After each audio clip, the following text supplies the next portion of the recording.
L'École supérieure d'administration, d'économie, de journalisme et des métiers de l'audiovisuel ESAE offre de nouveaux challenges pour l'année universitaire 2023-2024. Étudiantes et étudiants, parents d'élèves nouveaux bacheliers, ESAE, c'est la garantie d'une formation de qualité à des conditions très avantageuses. À Gbedjromede, à Papa, à Boumekalavi et Parakou, inscrivez-vous en administration générale, administration du travail et de la sécurité sociale, trésor et finances publiques, impôts, diplomatie et relations internationales, journalisme et métiers de l'audiovisuel, gestion des marchés publics, planification et développement local, sciences économiques, sciences juridiques et toutes les filières des sciences de gestion. ESAE vous offre des bourses, demi-bourses et de réductions pour les premières inscriptions dans toutes ces filières. Waouh! En licence 1, 2 et 3 et en master, bénéficiez jusqu'à 50% de réduction sur tous nos sites. N'est-ce pas génial? Infoline. ESAE Gbedjromede, 3e rue à droite en quittant le carrefour Le Jador pour la BIBE Jéricho ou au plus 229 90 93 65 21 98 98 14 00 à Kpakpa au plus 229 52 88 33 33 à Boumekalavi au plus 229 52 88 44 44 Parakou au plus 229 52 46 12 12.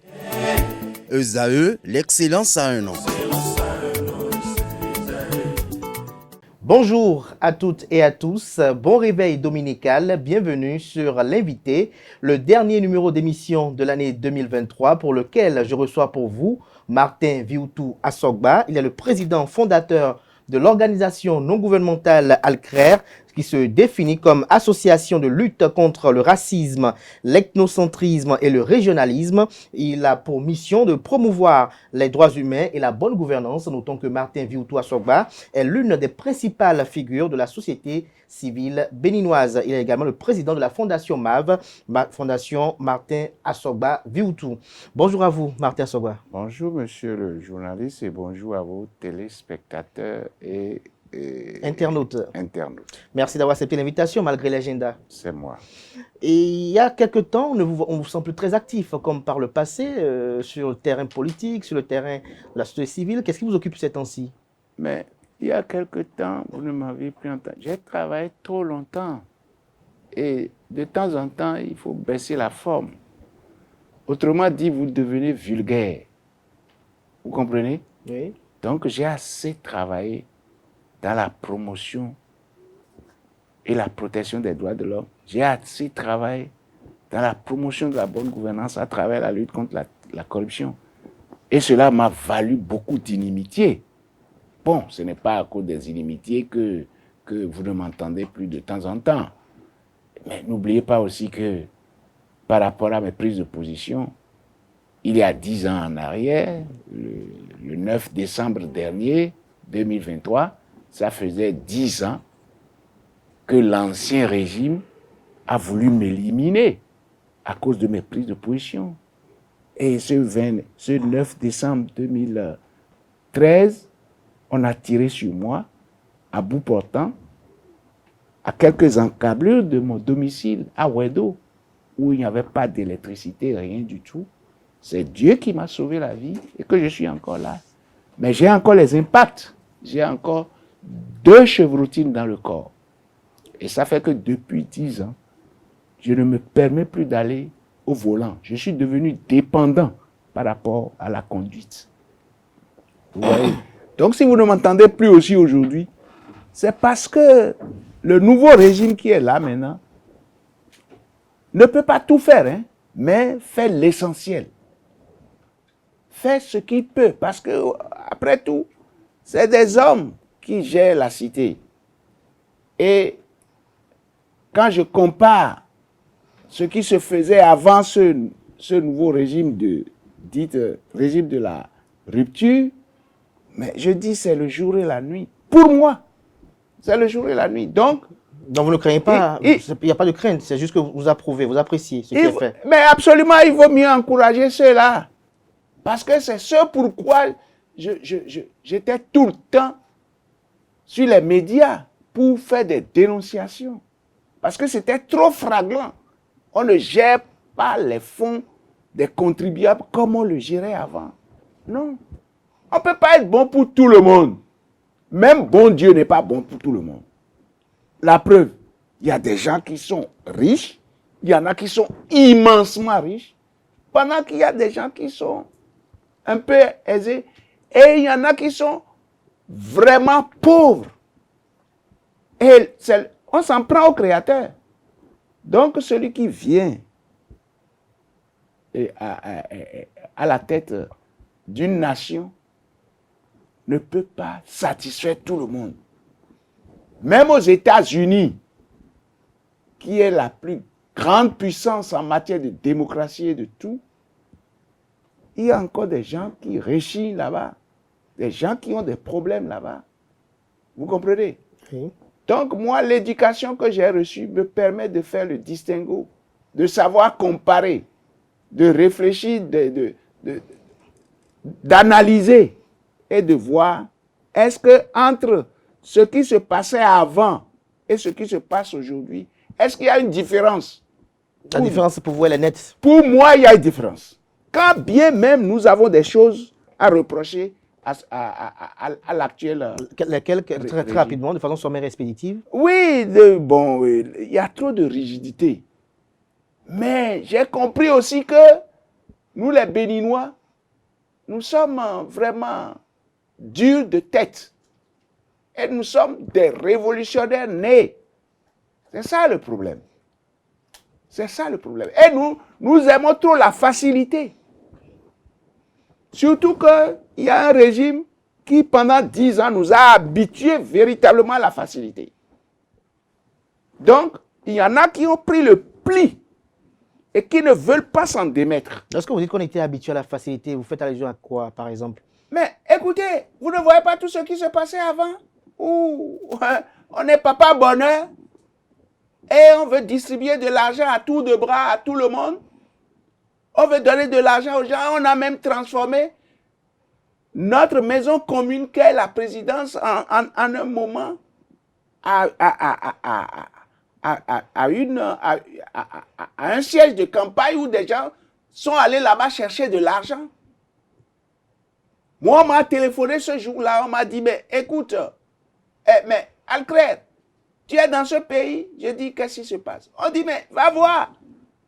La présidence est transformée en siège de campagne où les bonnes dames des personnes, les citoyens vont chercher l'argent. J'ai pris ma voiture, je suis allé là-bas, j'ai fait le constat. Non, on ne peut pas gérer un pays comme ça. Moi, là, je ne gère même pas l'argent. Le peu que je trouve, je ne le gère pas comme ça. Non, je ne le gère pas comme ça. Et puis, regardez. Oui, allez-y. On a voulu nous construire des logements sociaux. Mais quel genre de logements sociaux on a eu? Je suis allé plusieurs fois faire des émissions sur ces sites-là. À Lokossa, je suis allé. À Parakou, je suis allé. Il est bien vrai, c'était de très belles intentions. Mais il n'y a pas un suivi. On laisse faire. On laisse faire. Le laisser-fairisme.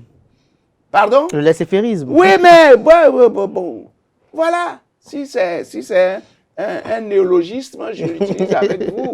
Parce que je n'en ai jamais. Mais avant Donc, ça fait qu'aujourd'hui, moi, j'ai dit, pour le peu que ce régime-là est en train de faire, on doit l'encourager. Tout en lui disant aussi que nous ne sommes pas complètement satisfaits. Et je vous dis, on ne pourra jamais être complètement satisfait non plus. Parce que c'est des êtres humains aussi qui sont là. Et il y a la plaie béante. Avant qu'on amène le patient chez le docteur actuel. La plaie, elle est béante. Donc, pour la soigner, mais ça va prendre du temps. Où on va amputer l'organe sur lequel se trouve la plaie. Voilà. Moi, c'est mon analyse de la situation. Justement, pour rester dans votre analyse de la situation, avant qu'on aborde ce qui vous occupe maintenant, très rapidement, vous allez nous dire, mais qu'est-ce que vous pensez de l'activisme politique de l'ancien président Boni Yayi aujourd'hui? Mais écoutez, je l'avais dit, dans ce pays, ils ont failli me bouffer la tête. Mais je m'en souviens comme si c'était hier. Où j'ai dit, mais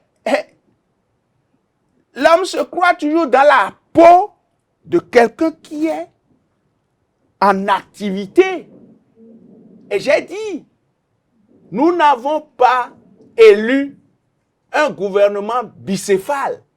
Je l'ai dit. Et ça m'a valu les critiques. Bon, ces critiques, moi, je m'en moque. Je m'en moque parce que c'est ma part de constat. C'est ma part de vérité. Qui peut ne pas être votre part de vérité? On est en démocratie. Chacun s'exprime. La démocratie est en marche aujourd'hui sous Patrice Talon. Est-ce qu'elle vit sous Patrice Talon, la démocratie? Mais pour moi, la démocratie est en marche. Et elle évolue.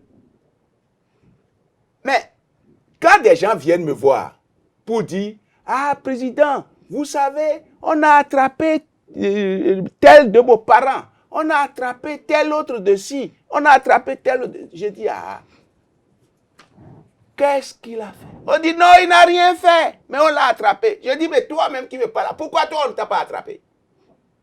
Mais respectons les lois de la République. La démocratie, c'est la dictature des tests de la République.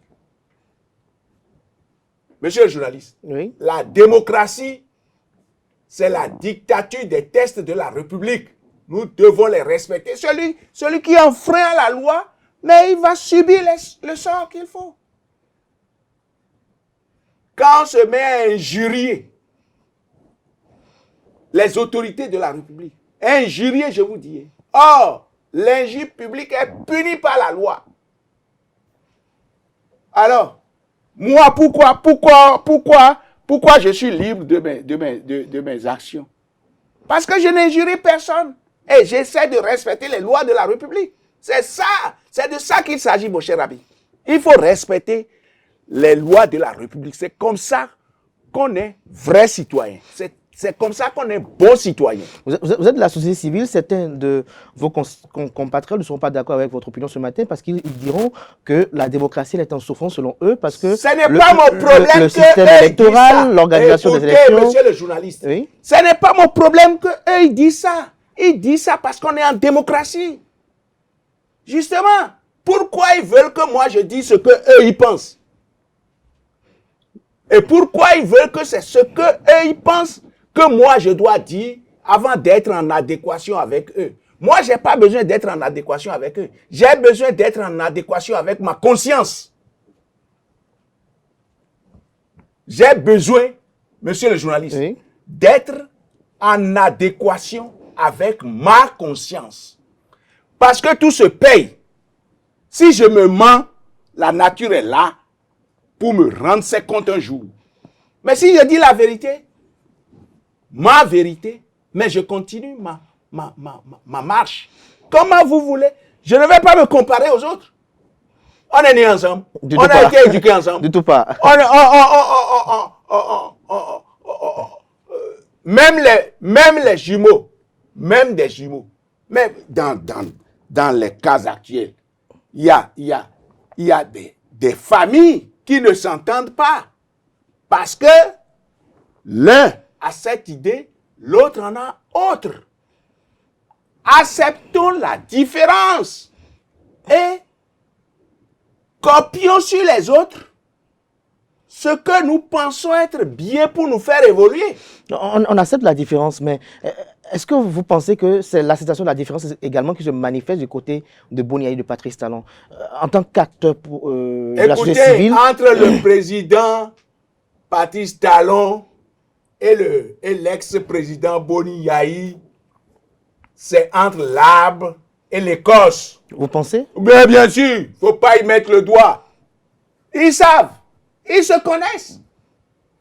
Mais ils se connaissent.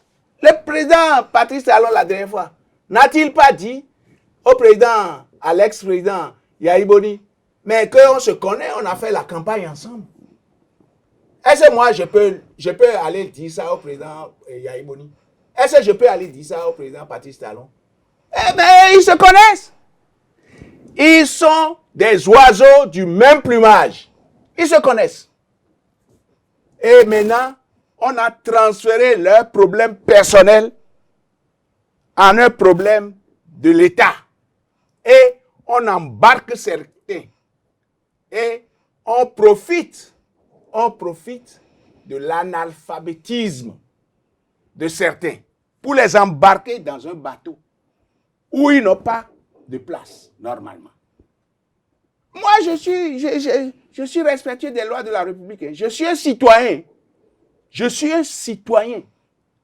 À mon âge, là, je continue pas à me respecter. Et je continue pas à respecter les lois de la République. Et j'éduque mes enfants à se respecter, à respecter leur époux, à respecter leur épouse, vice-versa. Quelle est votre opinion, alors, Mathias Sogba, sur la détention de Ricky Amadougou le jour-là, Ivo? Mais écoutez, qui casse les verres les paye. Mais pourquoi moi on ne m'a pas arrêté? Mais c'est les juges qui ont incarcéré Ricky Amadougou et Joël Aïvo, oui ou non? Oui. Après avoir fait des enquêtes sur des enquêtes.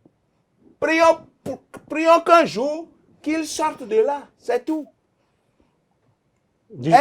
Justement, il y a les intentions, une volonté Prions manifeste jour, de part et d'autre pour les libérer. Oui. Prions qu'un jour qu'ils sortent de là.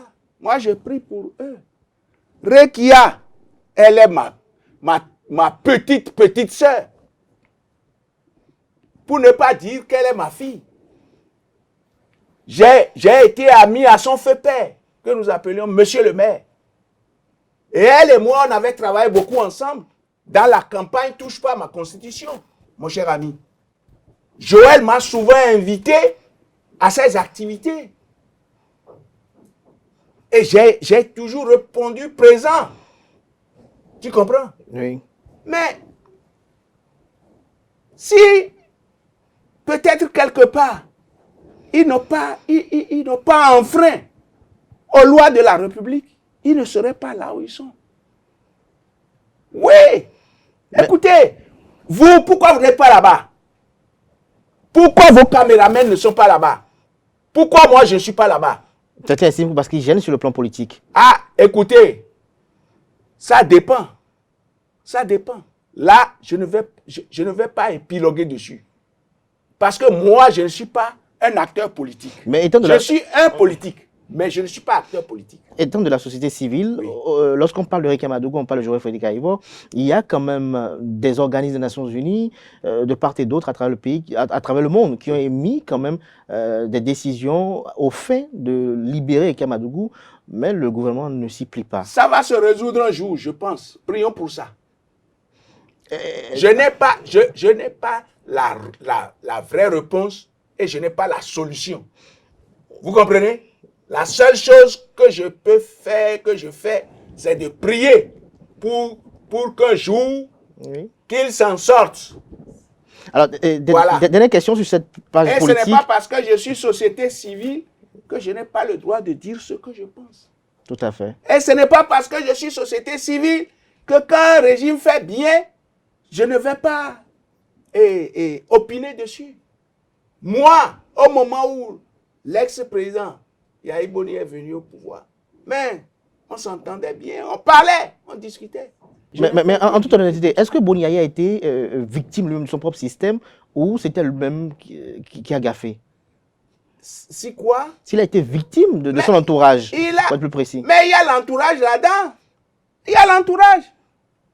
Il y a l'entourage. Regardez, pour le petit organisme que j'ai, mais mon cher ami, si je ne sais pas faire, je vais créer des troubles dans mon propre organisme à partir de certains de mes cadres. Parce que l'un va venir te dire ceci de l'autre. Mais c'est à toi de bien faire tes analyses et de savoir intelligemment comment gérer ces problèmes-là. Mais lorsque tu es du genre où, quand on vient te parler de X, tu ne cherches pas à analyser ce qu'on t'a dit, parce que celui-là est venu te parler de X pour pouvoir te faire les poches. Alors, lorsque tu tombes là-dedans, mais tu vas troubler les choses. Et tel que moi, je connais mon frère, l'ex-président de la République, il veut être aimé par tout le monde. Il ne peut pas être aimé par tout le monde, non. Même bon Dieu n'est pas aimé par tout le monde. Je vous l'ai dit à l'entame. Et nous aimons trop le mensonge au Bénin. Qu'en dites-vous alors de son Le activisme politique? mensonge est devenu la norme. Et la vérité est devenue l'exception. Et ceux qui disent la vérité sont mal vus. Et c'est ceux qui disent le mensonge qui sont adulés. Et il y en a qui aiment ça. C'est ça qui a été le problème de beaucoup d'autres aussi. De beaucoup d'autres aussi. Que pensez-vous de ceux qui estiment que la rivalité entre Patrice Talon et Boni Yayi pourrait être une menace sur la paix et la cohésion nationale? S'il plaît à Dieu, prions. Prions pour que cela ne soit pas ainsi. Nous sommes près de 11 millions de Béninois. Il ne faut pas que les deux là troublent notre quiétude. Parce que c'est leur propre problème. Ce n'est pas des problèmes de... Ce n'est pas nos problèmes. Hein. C'est leur problème. Hein. Eux-mêmes savent. Hein. Ils savent. Ils savent ce qui les oppose. Et comment? Hein? Ils savent ce qui les... C'est des bébés siamois. Ou ils fuient des bébés siamois. Mais l'un a porté l'autre au pouvoir. Non? En l'aidant à évoluer. Non? Mais qu'est-ce qui s'est passé après? Toi, tu ne sais pas, moi aussi, je ne sais pas. Mais le problème est entre les deux. Et pourquoi nous allons nous mettre là-dedans? Et pourquoi ils vont amener leurs problèmes privés? Parce qu'ils sont des acteurs politiques pour venir troubler la quiétude. Non, moi je dis non. Ce n'est pas bien. Vous voyez Boni Yayi de plus en plus actif sur le terrain politique. Eh mais j'ai dit qu'il faille qu'il se repose. Parce que ce n'est pas ce qu'il nous avait promis. Vers la fin de son mandat, en 2016, il a dit après ça qu'il devient pasteur. Justement Oui. qu'il a senti l'intérêt. Moi, il m'a dit qu'il va m'inviter au cours de l'une de nos conversations. Il a promis m'inviter chez lui à Tchaourou pour que je puisse venir voir comment il prêche. Mais il ne l'a jamais fait. Et c'est ça, je dis. Il a déjà fait ce qu'il peut. D'aucuns sont satisfaits. D'aucuns ne sont pas satisfaits. Dont moi. Maintenant, je pense qu'il est temps pour lui de se reposer, d'écrire des mémoires, d'aller prêcher la bonne parole. Donc il ne doit pas être à la tête d'un parti politique. Comme il a promis. C'est son choix. Bon, on ne peut pas lui refuser ça. On est en démocratie. Mais ce qu'il a promis, il ne l'a plus fait. Ah, c'est en ça que moi j'ai des doutes sur ses paroles. Vous pensez qu'il y a des intentions politiques, des ambitions politiques derrière son combat actuel?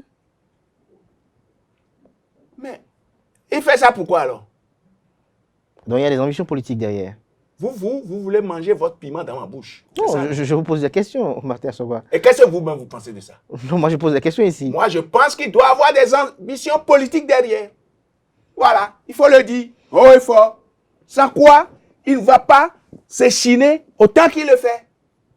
Maintenant, il a besoin de dormir, de se reposer, de regarder la télé, de prier beaucoup pour le pays et d'amener les gens à la paix.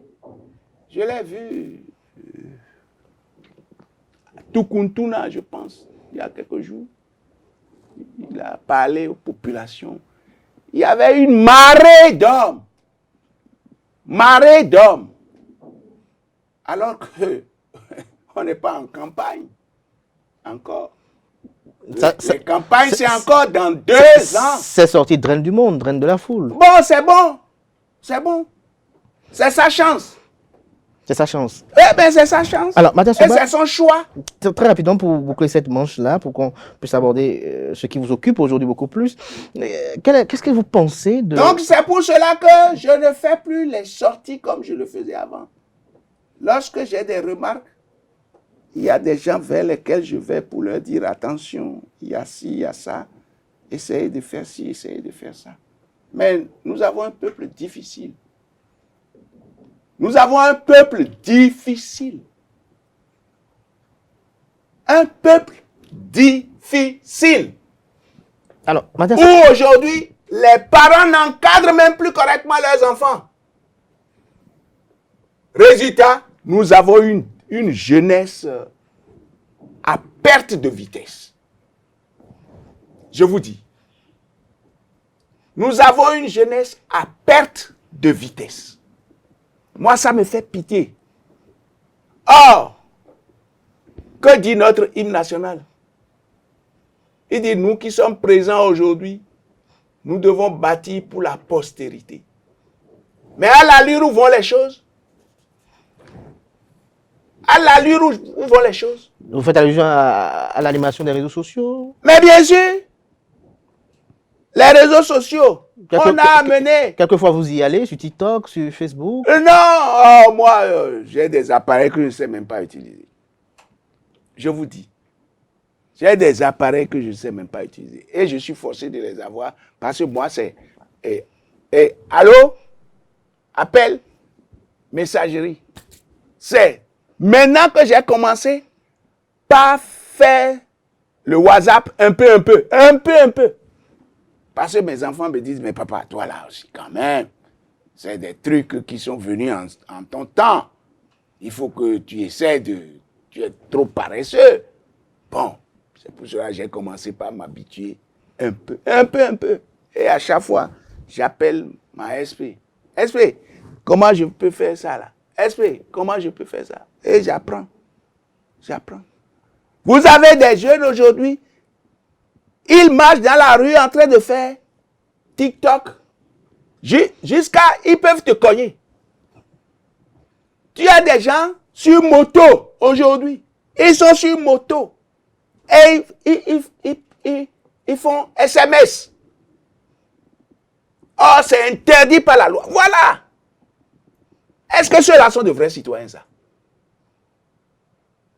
Est-ce que ceux-là sont de vrais citoyens? Quand on va commencer par les traquer, on va dire, mais non, c'est la dictature. Ah non, on est en démocratie. Mais la démocratie, ce n'est pas la pagaille. La démocratie, monsieur le journaliste, regardez-moi, Oui. c'est la dictature des règles, des lois, des textes de la République. Et tout le monde doit se soumettre aux tests. Mais pourquoi on paye nos honorables députés pour nous prendre des lois? Et quand ils prennent des lois, c'est pour les jeter dans les tiroirs. C'est pour les faire respecter. Pour que la République soit harmonisée. Pour que la République, chaque citoyen soit tranquille. Et n'y a-t-il pas l'adage qui dit que la liberté des uns s'arrête là où celle des autres commence? Et dans notre pays, lorsqu'il y a un petit problème, un petit malentendu entre les partis politiques, c'est fini. On va trouver des jeunes badauds, des enfants qui n'ont reçu aucune éducation. On leur donne un peu de sous et on les envoie devant la scène. Et c'est eux qui vont aller casser des maisons, qui vont aller brûler des véhicules, qui vont aller brûler ci, qui vont aller brûler ça. Alors que nous disons que ce que nous avons ne nous suffit pas encore. Et le peu qu'on a pu réaliser, on dévaste ça. C'est intelligent ça. Tu ne me verras jamais participer à ce genre de choses. Et tu ne verras jamais aucun de mes enfants participer à ce genre de choses. C'est malheureux. Il faut le dire. Hein. Moi, je le dis. Je le dis. Et c'est moi, c'est sous ma responsabilité que je parle. Que vous parlez. Oui. Alors, quelle est votre opinion sur les compatriotes acteurs politiques qui se retrouvent aujourd'hui hors du pays et qui se disent exil politique, notamment Sébastien Germain Adjavon aussi, par exemple, si on peut le citer? Bon, pour Sébastien Adjavon, je comprends. Mais pour certains d'autres, on leur dit, mais vous avez accepté de gérer des unités de production publiques. On a dit, on a fait des contrôles. On a soupçonné la mauvaise gestion. On vous dit, venez vous expliquer. En matière contradictoire.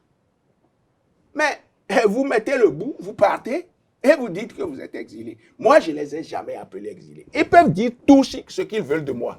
Je les appelle des fuyards. Il y en a même à qui on n'a rien demandé. Je ne peux pas appeler les noms. Rien demandé. Mais lui-même, il a mis les bouts. Il est parti.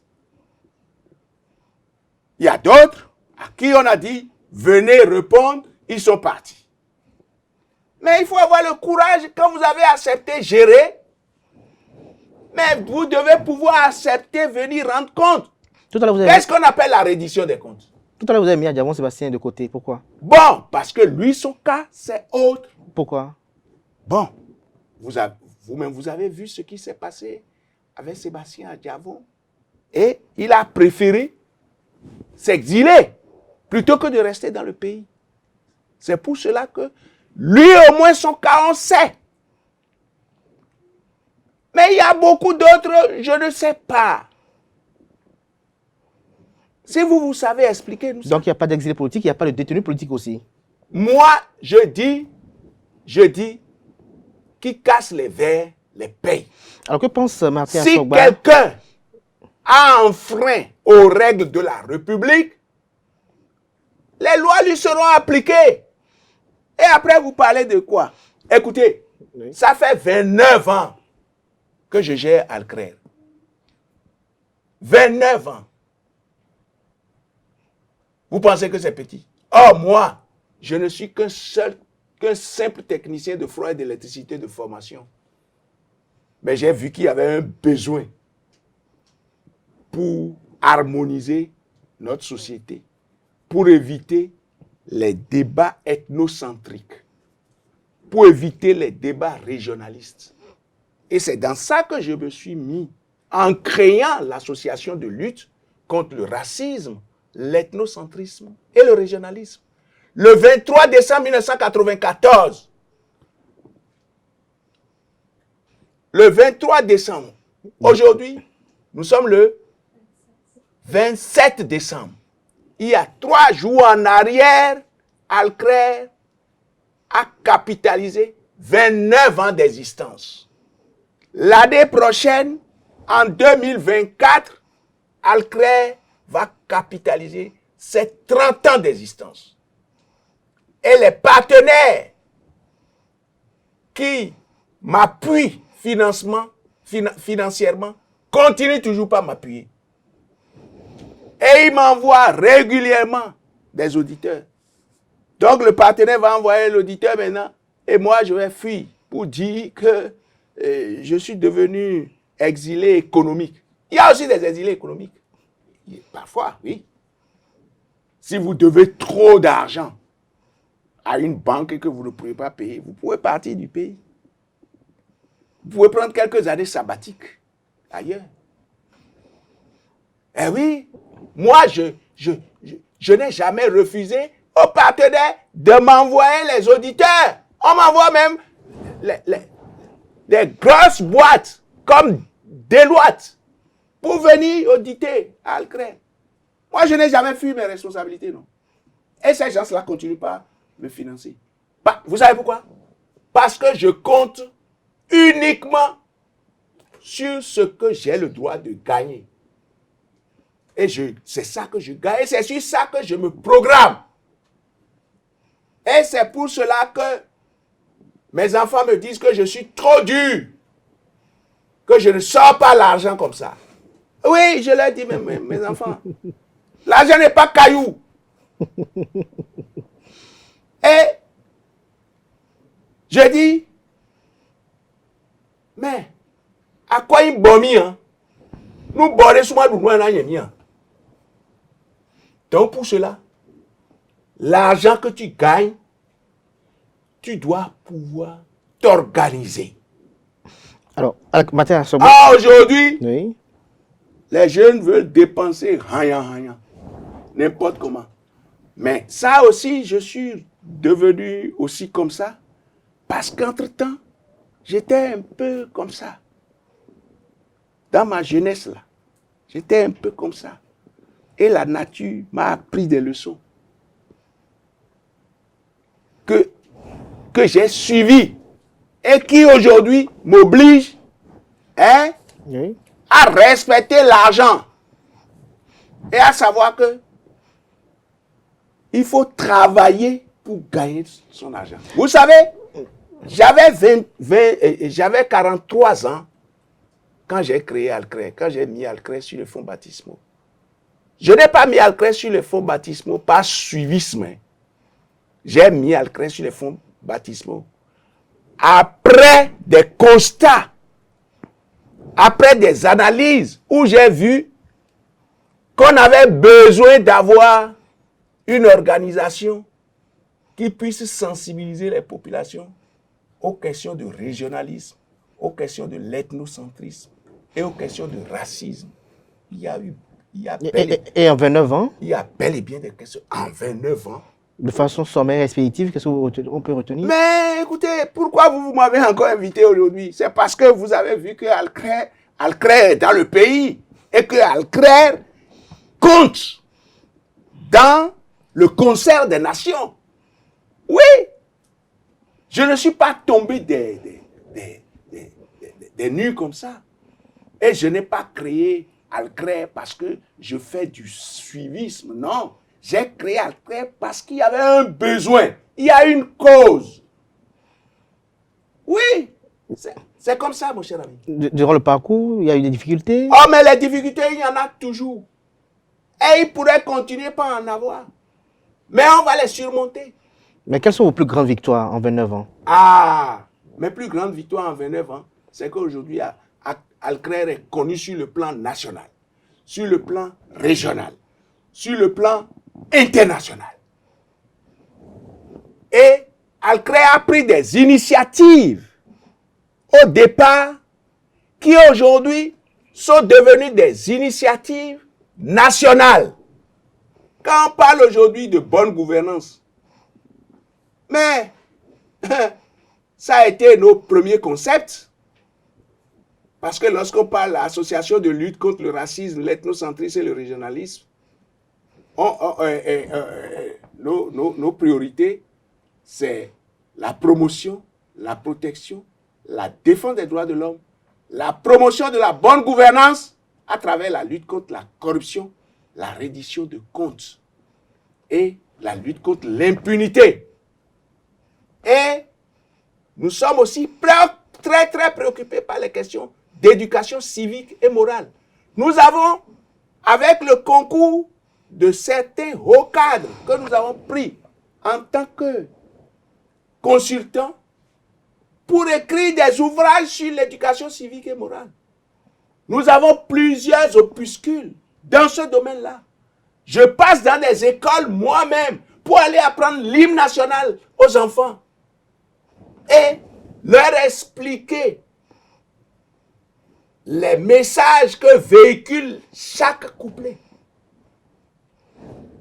Oui, aujourd'hui, à Alcré, nous travaillons avec près de 1150 ONG, avec notre mécanisme que nous appelons les CPC, les cellules de participation citoyenne, qui sont aujourd'hui nos répondants à la base dans les communes.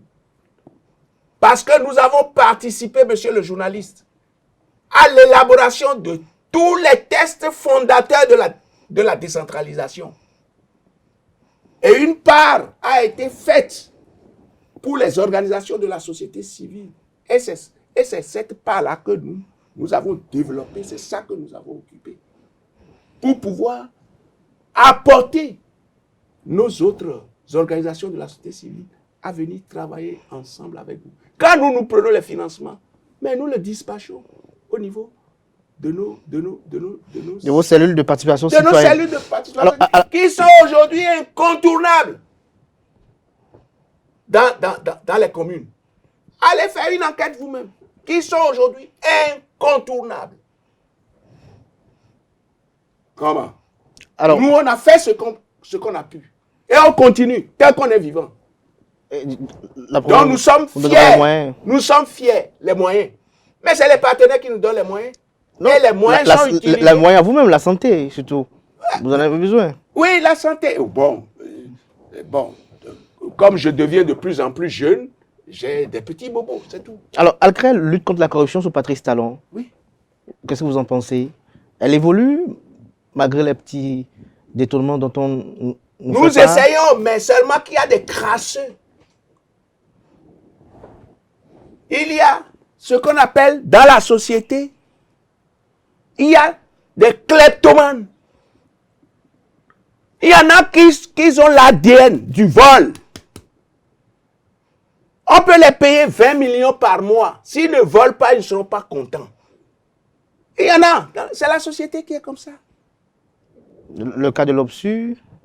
Mais écoutez, le cas de l'Obsus, il y a même d'autres cas qui seront mis au goût du jour. Un jour, vous verrez. Donc, vous annoncez également d'autres dossiers. Et après, on dira, oh, on attrape les opposants. Oh! Et nous avons une habitude dans le pays.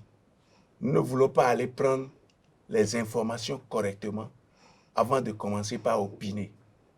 Moi, quand j'entends une information, je cherche la source, même lorsqu'elle est difficile, avant de savoir en parler. Mais aujourd'hui, on veut opiner. Et c'est pourquoi je dis, il y en a qui raisonnent au lieu de raisonner. Parce qu'on se dit en démocratie. On n'a pas de lutte contre la corruption. Ah, le mensonge est un péché, monsieur le journaliste. Le mensonge est un péché. C'est dans la Bible comme ça, c'est dans le Coran comme ça. Vous le rappelez à qui? Mais je le rappelle à tout le monde. À tout le monde sans exception. Je suis là dans la sensibilisation. Je suis là dans l'échange. Et lorsque vous êtes menteur, vous n'êtes plus connecté à Dieu. Vous êtes connecté au Lucifer. Or, le Lucifer ne fait jamais du bien à quelqu'un. Et lorsque nous sommes là tout le temps en train de nous plaindre, moi aussi j'ai des besoins, mais je me plais à voix basse. Mais lorsque nous sommes là tout le temps en train de nous plaindre, ça ne va pas, ça ne va pas, ça ne va pas, ça ne va pas. Même quand ça va chez la personne, il te dit ça ne va pas. Mais il se maudit. Or, il est dit, et le verbe s'est fait chair. Voilà. Lutte contre la cybercriminalité également, Martin Sogba. Ah mais j'ai opiné dessus. Et j'ai dit, je vais le répéter ici. J'ai dit, si j'étais un juge, et qu'on m'amène un cybercriminel, et que c'est avéré, moi je lui donne 50 ans. Non, c'est exagéré, Martin Sogba. D'accord. Ce sont des jeunes. Ah bon, ce sont des jeunes. Ah bon, ce sont des jeunes. C'est pour cela qu'ils vont aller dépouiller d'autres personnes. Est-ce que vous savez que le fait qu'ils ont cybercriminalisé certains, des gens en sont morts? Vous dites ce sont des jeunes dédits. Ce sont des jeunes dédits. C'est pour cela qu'ils vont aller dépouiller des gens. Et une fois que les gens se rendent compte, ils piquent la crise, ils meurent. Ou ils deviennent hémiplégiques. Vous pensez que c'est normal? Mais c'est un péché. Vous me parlez de jeunes. Moi, je n'ai pas été jeune. Vous n'êtes pas jeune. Pourquoi vous ne faites pas ça? Et que vous vous accrochez à vos micros ici et à vos caméras. C'est des mal éduqués, oui. Et c'est pourquoi je dis, quand on interpelle un cybercriminel, il faut interpeller leurs parents. Pour dire, mais comment vous avez éduqué votre enfant pour qu'il en soit ainsi? Puisque vous savez quoi? Certains se plaisent, parents. L'enfant est encore élève ou étudiant. Il t'amène poste radio placement à la maison. Tu prends. Il te donne de l'argent. Tu prends. Il vient avec grosse moto. On le félicite. Tu ne l'interpelles pas pour dire, mais mon fils, tu as trouvé l'argent où pour faire ça? L'enfant va louer grande villa. Il t'invite, tu vas là-dedans. Tu ne poses pas la question à ton enfant de savoir. Toi, tu trouves l'argent pour faire tout ça. Mais il faut éduquer les enfants. Quand vous ne faites pas ça, c'est que vous êtes complice. Vous êtes complice. Et lorsque vous êtes complice, dans une question de vol, mais vous aussi, vous avez la punition qu'il faut. Donc vous pensez que les parents aussi doivent être interpellés? Mais les parents doivent être interrogés. Interrogés. Merci. Interrogés. Les parents doivent être interrogés. Alors, Mathias Ogba, on va progresser dans cet entretien. La réforme du secteur de la décentralisation, elle a été opérée sous Patrice Talon. Il y a des grincements de dents de part et d'autre. Il y a une difficile cohabitation entre les secrétaires exécutifs et les maires. Vous, au regard des activités d'Alcrer, est-ce que vous pensez qu'il faut aller à une refonte de cette réforme-là? Monsieur le journaliste, nous là, quand il y avait une structure qu'on appelait la gouvernance concertée, qui était gérée par feu le doyen Moïse Messan. Nous, on avait commencé par mener la réflexion pour dire, lorsqu'il y a campagne de coton, tous les maires, on les invite quelque part pour dire, on veut lancer le coton ici. Lorsqu'il y a quelque chose, on invite tous les maires. Ils laissent leur boulot. Et nous, on s'est dit, mais on ne peut pas continuer comme ça. Et ne faire que de la politique politicienne et oublier le développement. Et on avait commencé par réfléchir pour dire qu'il faut trouver un système pour adjoindre des gens qui ont des diplômes de développeurs à ces maires-là. Que nous, en son temps, nous avons dit qu'on allait les appeler des city managers. Et que eux, ils vont s'occuper des questions de développement et qu'il faut laisser le conseil communal avec le maire pour s'occuper de sa politique. Nous, on avait commencé cette réflexion-là.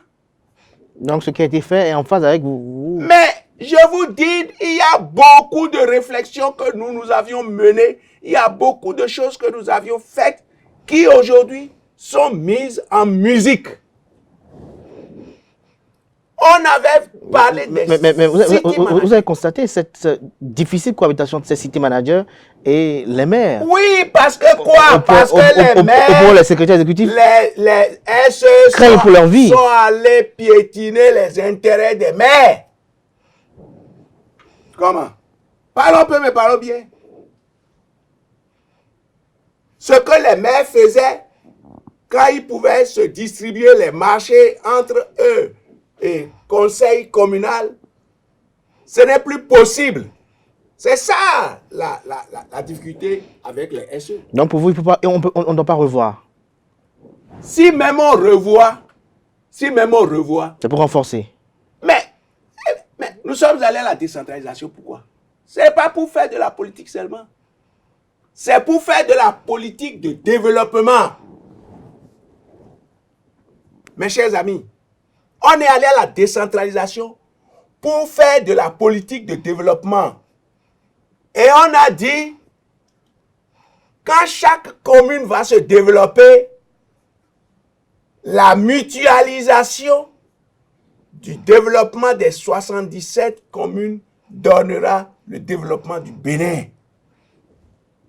Et pour que la commune se développe au profit des membres de la communauté, il faut mettre une certaine règle qui doivent être respectées. Et comme les acteurs politiques ne s'occupent que de leur politique et ne sont préoccupés que par leur réélection, multiples réélections, qu'il faille les décharger et confier la politique de développement aux city managers, chose à laquelle nous nous pensions avant avec le doyen Moïse Messan, paix à son âme, qu'aujourd'hui, le système, dans la réforme, a parlé de secrétaire exécutif. Et donc, c'est une très bonne chose. Mais c'est une très bonne chose. Il faut que les maires comprennent que c'est à leur avantage. On n'a pas fait la décentralisation pour que les maires s'enrichissent sur le dos des populations. On a fait la décentralisation pour que le développement soit de mise. C'est ça le problème. Alors, Martin Sangba, aujourd'hui, que vous n'êtes plus très actif sur le plan politique, si on peut le dire ainsi. Je n'ai jamais été actif sur le plan politique. Je ne suis pas membre d'un parti politique. Je vous ai dit, je suis un politique, mais je ne suis pas un acteur politique. Je suis très actif sur le plan de la bonne gouvernance. Voilà, on vous sent plus Pour très le actif là. développement du pays. Pour le développement du pays. Oui, Maintenant, et pour le respect. Aujourd'hui, qu'est-ce qui de vous nos occupe? droits. Qu'est-ce qui vous occupe aujourd'hui? Ah, je vous ai dit, l'année prochaine, ça va faire 30 ans. Pour Alcrer, ce n'est pas peu. À 30 ans, mais on peut faire son bilan. Et moi, je me suis dit, avant que les 30 ans ne sonnent, je voudrais avoir un nouveau départ. Et mon nouveau départ, c'est que je viens de créer avec mes enfants une fondation. La Fondation MAV. La fondation MAV. La fondation Martin Asogba Viutu.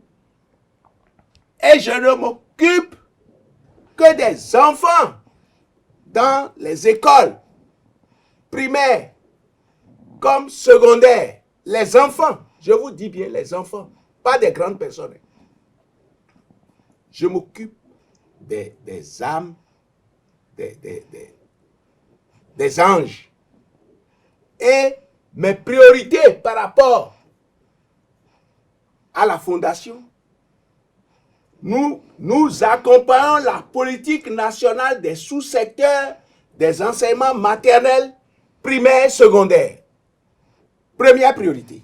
Deuxième priorité, nous aidons à créer un cadre sain, sécurisé pour le maintien des enfants à l'école, filles comme garçons. Troisième priorité, nous accordons une attention particulière aux enfants des couches les plus défavorisées. Quatrième priorité, nous travaillons à partager avec les enfants les valeurs morales, civiques et écologiques indispensables à la construction de notre patrie. Je suis dans le civisme depuis. Alcrer, c'est droits de l'homme, gouvernance et civisme. Maintenant, et la fondation, c'est écologie, redevabilité, civisme. Vous voyez que je suis toujours en harmonie et que je suis toujours dans ma droite ligne. J'aime mon pays, mon cher ami. J'aime ma patrie. Et je veux tout faire pour que je puisse aider autant que faire se peut ma patrie. Puisque moi, j'ai aimé John Kennedy lorsqu'il a pris les rênes des États-Unis d'Amérique. Vous savez la célèbre phrase qu'il a prononcée aux populations américaines. Ils disent, me voilà élu. Mais je vous dis, pensez à ce que vous pouvez faire pour votre pays et non ce que votre pays peut faire pour vous. Et c'est comme ça qu'on se met ensemble pour travailler, non?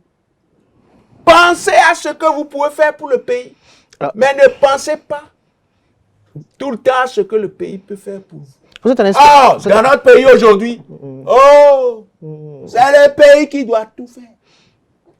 Soi-même, on ne veut rien faire. Même on veut même que le pays vienne balayer notre chambre à coucher.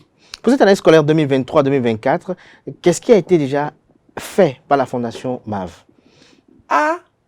Nous avons essayé mes économies là. J'ai dit à mes enfants que Dieu nous a assez donné. Vous avez la santé. Moi aussi j'ai la santé. J'ai mes petits-enfants. Vous comprenez? Oui. Mais il y a un CG qui a été créé à Calavi. Plus précisément? Qu'on appelle, plus précisément, dans le village Bossidia. Et j'écoutais une grogne répétée. Tous les jours, il y a un monsieur qui grognait pour dire, oui, on a créé le CG, les enfants n'ont pas de toilettes, les enfants n'ont pas d'eau, les enfants n'ont pas de classe, les enfants n'ont pas. Tout le temps. Ah. Et un jour, je suis allé dans une mission à Dassa pour aller voir la base là-bas, les CPC de là-bas. Je suis allé travailler avec eux. Bien que fatigué, le jour-là, j'ai dit à mon chauffeur, je dis, Zissou, on va aller chercher l'école là, l'école de Bossidia. Ah, on s'est perdu longtemps, mais on a fini par trouver. Et quand on a trouvé, j'ai vu vraiment, c'est des classes en matériaux précaires. Un CG. Un CG. J'ai vu un professeur qui était en train de dispenser les cours. Je l'ai salué. Il faisait le cours d'anglais aux enfants. Je l'ai salué. Il est sorti. Je lui ai dit bonjour, professeur. C'est vous le directeur? Il me dit non. Je dis le directeur m'a dit il est sorti. J'ai mis la main en poche. Je lui ai laissé ma carte. J'ai dit dis au directeur de bien vouloir m'appeler pour que nous puissions échanger un peu. Ce que le monsieur a fait. Le directeur m'a appelé 2 jours après. Je lui ai donné rendez-vous. On s'est rencontrés. J'ai dit, mais, monsieur le directeur, j'entends beaucoup de grognes sur votre structure là. Qu'est-ce qui se passe? Ah, il s'est mis à me réciter tout un chapelet de besoins. Et le Saint-Esprit m'a habité. Et je lui ai dit, bon, moi je vais essayer de vous donner de l'eau et les toilettes. Parce que l'eau, c'est la vie. Les enfants ont besoin. Surtout que j'ai eu l'information selon laquelle il y a des enfants qui font 6 km aller-retour pour venir à l'école. Et ils ne trouvent pas de l'eau. Si c'est le matin, c'est encore un peu admissible. Mais à midi, vous ne voyez pas que les enfants... Sous le chaud soleil. Sous le chaud soleil. J'ai dit, je vais vous trouver de l'eau. Donc ce CG-là, dans le village Bossidia, bénéficie de l'eau et des toilettes. Ce CGA a bénéficié d'un château d'eau de la fondation MAV et a bénéficié de 8 cabines de toilettes. Toilettes modernes, hein, toilettes mimées. 8 cabines. 3 pour les filles, 3 pour les garçons et 2 pour l'administration. Et puis, je constate aussi après que les professeurs, quand ils viennent, quand j'ai commencé par fréquenter les lieux pour voir les travaux, comment ça se passe, j'ai mis en place un petit comité. Mais moi-même, je vais de temps en temps pour voir passer. C'est mon argent que je sors, c'est ma sueur. Il faut que j'aille voir si les travaux se passent bien. Je n'ai pas volé l'argent là pour que je donne à des larcins qui vont en faire ce qu'ils veulent. Et faire de mon projet des éléphants blancs. Non. Donc, de temps en temps, moi-même, je suis là-bas. Et je vois les professeurs qui, tout le temps, sont collés au mur parce qu'ils n'ont pas où s'asseoir. Je dis comment? Vous là, vous êtes des lézards pour être tout le temps collés au mur comme ça. Qu'est-ce qui se passe? Ils disent, président, c'est ça, tu vois comme ça. On n'a pas où s'asseoir. Je dis, ok. Je leur construis maintenant un bloc administratif où il y a la salle des professeurs, il y a le bureau du directeur, il y a le bureau du comptable, il y a le bureau du surveillant général. 4 bureaux. 3 bureaux. 3 bureaux. Plus la salle de professeurs. Meublée. Je n'ai pas acheté les bureaux pour les directeurs, mais j'ai acheté 2 grandes tables avec 8 chaises pour les professeurs. Et je vais là un jour, je vois plein de documents. Je dis, mais directeur, les documents là, c'était où? Vous mettez ça où avant, quand vous n'avez pas encore la salle? Il dit, distribuez ça dans les maisons d'à côté. J'ai dit, comment? Documents administratifs de votre école, vous distribuez dans les maisons d'à côté. S'il y a un incendie là-bas un jour, on ne le souhaite pas. S'il y a quelque chose un jour, on ne le souhaite pas. Bon. Maintenant, ça c'est le CG, ça. Donc je viens de les doter d'un bloc administratif où directeur à son bureau, comptable à son bureau, surveillant général à son bureau, les professeurs ont leur salle. La salle de professeur. En dehors de ça En dehors de ça, il y a l'école maternelle. La seule école maternelle de Ouedo. En face de l'arrondissement de Ouedo. Mais, et une école complètement délabrée. Les tôles sont trouées.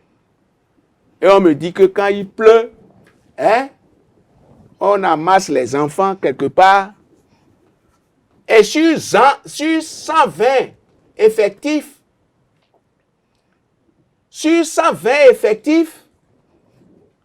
il n'y a que 20 chaisettes pour les enfants. Vous connaissez les chaises qu'on utilise dans les CG, là? Oui, les maternelles. Les maternelles, là. Il n'y avait que 20 sur 120 enfants. Je dis, mais c'est pas normal. Donc, j'ai fait violence sur moi-même. Parce que, bon, je vis encore, j'ai la santé, j'ai un peu d'économie. Je dis, il faut mettre ça à la disposition des enfants là. Mais j'ai repris la réflexion totale de l'école. Et je ne voudrais pas vous donner le montant en ce moment, je vous jure. J'ai carrelé toutes les salles. J'ai carrelé la gendarmerie, La garderie. La garderie, les vérandas. J'ai tout carré. Je leur ai fait une toilette pour que quand les enfants, on doit les doucher, qu'on puisse les doucher dans de bonnes conditions. J'ai fait un WC moderne. Hein? Vous insistez dessus, moderne. Comme à la maison. Hein? L'école n'avait pas de clôture. J'ai fait la clôture. J'ai offert 100 chaisettes et 25 tables. Et j'ai fêté avec les enfants le 21 passé. Hein? À Noël. Oui. J'ai fêté avec les enfants le 21 passé. J'ai fait venir Papa Noël. Mais j'ai demandé aux parents, 1 mois et demi avant, j'ai essayé de faire une réunion avec les parents d'élèves et je leur ai dit, apportez chacun un cadeau pour les enfants. Vos enfants. Même si c'est un cadeau de 500 francs, acheté, emballé. Pour que, quand moi je vais faire venir Papa Noël, il ne faut pas que certains enfants Papa Noël donne de cadeaux à certains enfants et que d'autres n'aient pas et que ça va amener des pleurs. Non, on ne veut pas organiser une séance de pleurs pour les enfants.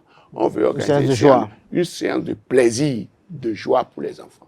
C'est ce qui s'est passé. Alors, à part le CEG Possidia, l'école maternelle de Ouedo, qu'est-ce qui a été fait également? Non, les demandes ont commencé par pleuvoir. Donc, il y a des attentes là maintenant. Eh oui, mais moi, j'ai besoin aussi des partenaires. Justement, avec votre parcours initiatique, vous avez quand même des contacts. Oui, mais j'ai. Vous savez, ces choses-là, les gens ne se décident pas rapidement. Mais on va continuer par prier. Mais je viens de recevoir encore un truc. On m'a envoyé un truc avec photo. Ah, attends, je dois avoir ça ici. Regarde. Je me suis. Regarde. Regardez. Ouais, regardez. Regardez cette école-là.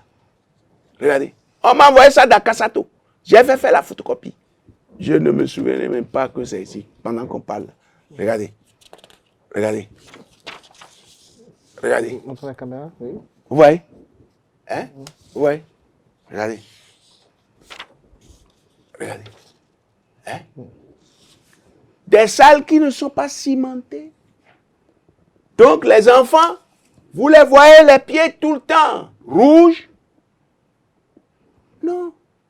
Il faut mettre les enfants dans de bonnes conditions pour que les enfants aient le goût des études. Parce qu'il faut, aujourd'hui, avec la politique, du président de la République, nous avons besoin de beaucoup de techniciens. Ce n'est plus l'instruction le problème, c'est la technique. Quand vous apprenez le français jusqu'à un certain niveau, et lorsque vous trouvez que vous ne pouvez plus évoluer comme moi-même j'ai fait jusqu'en terminale. Hein. Et lorsque je suis allé une fois au bac, ça n'a pas marché. Je suis allé 2 fois au bac, ça n'a pas marché. Ah, j'ai dit, moi je ne vais pas être élève carriériste. Hein. Non, je vais aller apprendre un métier. Et j'ai dit, je ne serai pas élève carriériste. Parce que vous en avez qui sont là tout le temps en kaki, traîner leurs fesses sur les bancs, dire qu'ils sont élèves, qu'ils sont ceci, je suis en terminale. Non, j'ai dit, je ne serai pas élève carriériste. De Magnon. Et le gouvernement annonce la construction du lycée technique. Ah, mais c'est ce que je vous dis, non? C'est ce que je vous dis, non? Et j'ai trouvé que, en ce temps-là, mais j'ai fini par avoir raison. J'ai fini par avoir raison. Et mes camarades de classe, hein, qui ont fait, ils ont doctorat, ils ont ceci, ils ont cela. Quand je les vois, eux et moi, on parle français seulement, non? Mais moi, on parle français, ça s'arrête là. Mais moi, si eux, quand je vais parler français avec eux, si leur réfrigérateur tombe en panne, ils vont m'appeler. Martin, mon frigidaire ne marche pas. Je dis, je viens. Les notions sont encore là jusqu'à aujourd'hui? Hein? Les notions. Je n'ai pas tout perdu. Je n'ai pas tout perdu et je ne peux pas tout perdre. Quand bien même les choses ont évolué, bien sûr, mais ça ne va pas m'empêcher de savoir comment je peux faire pour dépanner ou bien si j'ai un ouvrier à côté, ce que je peux lui enseigner, la manière dont je vais l'amener à détecter La panne. une panne, mais c'est déjà quelque chose, non? Non, attention au frigoriste qui va vouloir vous roubler. Frigoriste roublé, moi, à Sobaviou tout matin. Même d'autres ouvriers, quand ils viennent chez moi pour travailler, je leur dis, je ne suis pas à Koé, hein. Sachez que moi, je suis un ouvrier. Mais le cas de Akasato m'a beaucoup touché. Comment vous comptez résoudre ce cas-là maintenant, aujourd'hui? Ah, je prie sincèrement. J'ai déjà dit à mon comité qu'après les fêtes, ils iront là-bas pour aller voir. Vous voyez, demande d'aide. L'école, c'est où? Vous pouvez peut-être... Non, ils ont dit seulement école primaire publique à Gonsoudja B, arrondissement d'Akasato. Et la personne a mis son numéro de téléphone. Je ne l'ai même pas encore appelé. Et le courrier est venu le 22 décembre. Hein? Donc c'est après les fêtes maintenant que je vais aller là-bas. Faire le constat. À l'école maternelle, justement, à l'école maternelle, avant de démarrer les travaux, mais j'ai fait venir un certain nombre de journalistes pour faire l'état des lieux. Ils n'ont qu'à venir voir. Tout le sol était cassé, tout ça là. Maintenant, je dois veiller. Pour l'entretien des lieux? Pour l'entretien des lieux, parce que je leur ai fait planter des fleurs. Et j'ai dit, c'est les enfants là qui vont arroser les fleurs. Ça fait partie de l'éducation en écologie. Mais comment vous ressentez aujourd'hui dans tout cela que vous faites aujourd'hui? Mais je remercie Dieu et j'ai du plaisir. Avec beaucoup d'amour. Ah mais écoutez, moi j'ai du plaisir. Quand je vois les gens qui... J'ai déjà mis assez d'argent, monsieur le journaliste, j'ai déjà mis assez d'argent dans les bétons. Je dis non, j'ai des besoins, mais je dis, mes besoins là n'ont qu'à attendre. Dieu m'en a déjà, Dieu m'a assez fait. Maintenant, il faut que moi-même je sois utile à ma nation. Merci. Et que je puisse. C'est pourquoi je vous dis que mes priorités, c'est d'accompagner la politique nationale des sous-secteurs des enseignements maternels, primaires et secondaires, d'aider à créer un cadre sain, sécurisé, pour le maintien des enfants à l'école, filles comme garçons. Et nous accordons une attention particulière aux enfants des couches les plus défavorisées. Nous travaillons à partager avec les enfants les valeurs morales, civiques et écologiques indispensables à la construction de notre pays. Parce qu'il faut former la jeune génération. C'est important pour nous. Merci à vous, Martin Viutou Assogba. Nous sommes à la fin de cet entretien. C'est vrai qu'il y a beaucoup de questions encore à vous poser. J'espère que vous aurez la disponibilité dans les semaines à venir ou les mois à venir en 2024. Priez pour moi pour que j'ai la santé. Vous aurez la santé parce qu'on a besoin de vous. Amen. Vous allez regarder droit dans la caméra, c'est un rituel sur ESAE TV. Vous allez vous adresser, surtout en cette veille de l'année nouvelle, l'année 2024, vous allez vous adresser à nos amis internautes qui ont bien voulu suivre cet entretien parce qu'ils ont vu qu'il s'agissait de Martin Assogba. On l'a voulu. Martin Viutou. Martin Viutou Assogba. Ils ont voulu écouter ce qu'il avait à dire sur le plan politique et également sur ce qu'il fait aujourd'hui. Oui. Ce que je vais demander aux amis. Avec 2026 en ligne de mire également. Oui, aux frères et sœurs, que Dieu nous accorde la santé. Et que nous trouverons, si chacun veut trouver 2024, il faut que chacun s'apprête à trouver 2024 sain et sauf en respectant le code de la route. Que vous soyez cycliste, que vous soyez motocycliste, que vous soyez conducteur de véhicules. Et il faut que les gens révisent aussi de temps en temps leur voiture. Il y en a, il suffit qu'ils mettent la clé dans le contact, clac. Quand ça prend, c'est fini. Allez, on roule. Or, il y a des vices. Il y a des vices. Il faut éviter ça. Si nous voulons vivre heureux, cela ne dépendra que de nous. Si nous voulons vivre longtemps, cela ne dépendra que de nous-mêmes.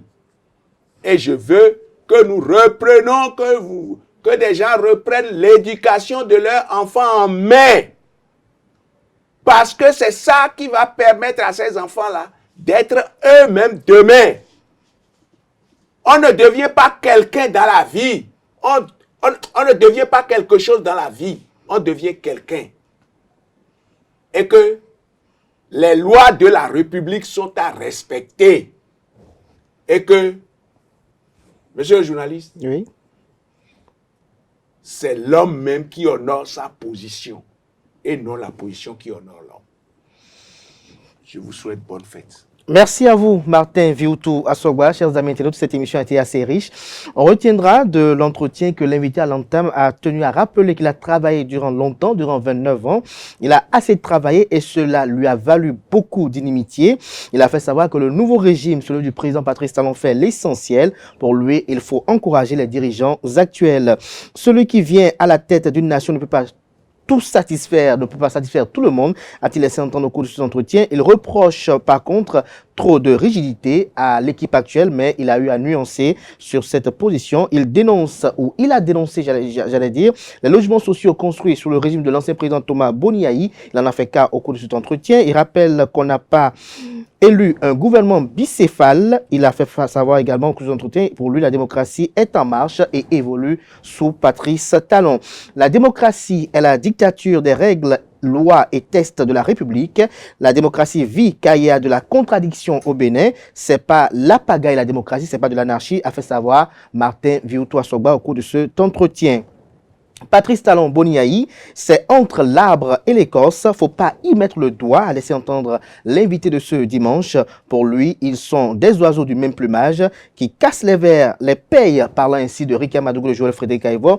Notamment, il faut le souligner que Martin Assogba est pris pour eux pour qu'ils puissent trouver un dénouement de leur situation. Il a eu à partager avec nous au cours de cet entretien quelques anecdotes sur sa familiarité avec Ricky Amadougou et Joël Frédéric Aïvo. Il nous a fait part au cours de ses propos, on a déduit de ses propos que Boniaï a probablement des ambitions politiques sans quoi il ne va pas s'échiner autant sur le terrain politique. Il déplore la mauvaise éducation de la jeunesse béninoise. Il en a fait cas au cours de cet entretien lorsqu'il a été interrogé sur ceux qu'on qualifie d'exilés politiques. Pour lui, il les appelle des fuyards.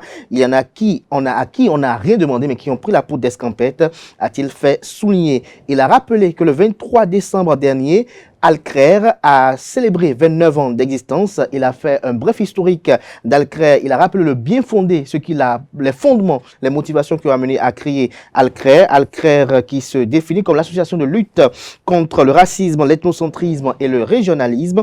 Il a fait part des exploits d'Alcrer en 29 ans.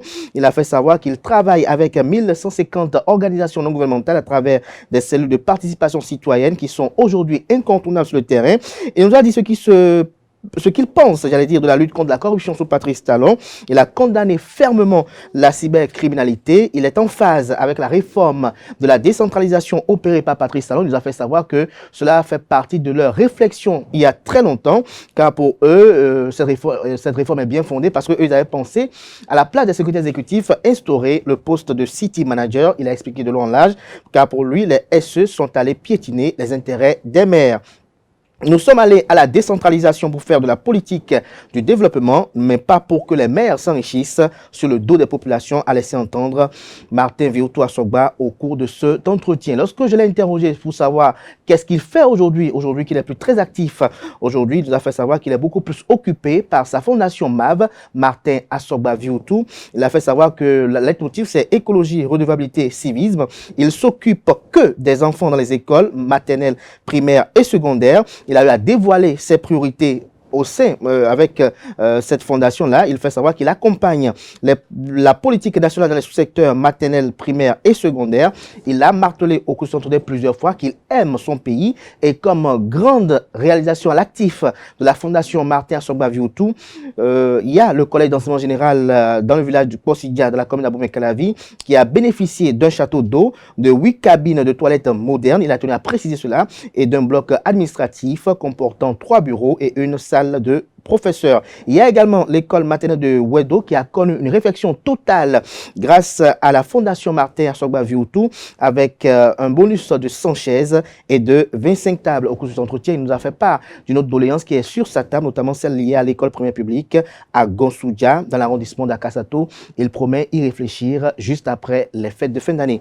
J'espère que j'ai plus ou moins résumé vos propos. Mais vraiment, vous avez été exhaustif. Merci à vous, Martin Viutu Assogba. Je rappelle que vous êtes le président fondateur de l'organisation non gouvernementale Alcrer, l'association de lutte contre le racisme, l'ethnocentrisme et le régionalisme, dont la mission est de promouvoir les droits humains et la bonne gouvernance. Vous êtes également le président de la fondation MAV, Martin Assogba Viutu. Bonne année.